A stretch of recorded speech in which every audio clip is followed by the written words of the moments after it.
Hi guys, welcome to my YouTube channel. So, ang ituturo ko nga sa inyo ngayon ay kung paano nga ba tayo makakakuha ng national ID online. Sa mga wala pa nga dyan national ID or sa mga gustong kumuha ng national ID, ito yung tips ko sa inyo kung paano nga ba natin makukuha ito sa online. So, start na po tayo.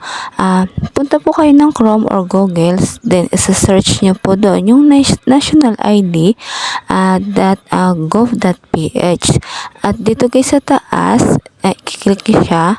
Yung nauna po, yun yung i-click nyo. Then, pagkatapos din guys, ay mapupunta kayo dito sa proceed. I-click nyo po yon.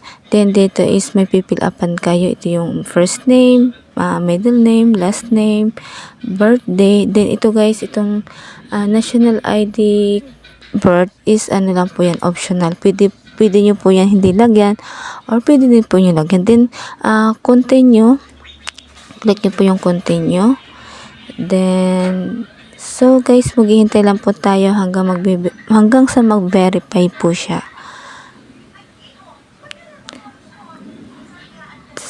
So, yun guys, success na nga. And then, dito guys is kailangan po natin maghintay ng camera at magpipicture nga tayo dito ng harap at sa likod. Then, i-click po natin itong start liveness. So guys, dyan lang guys. Hanggang dito na lang ang aking tutorial.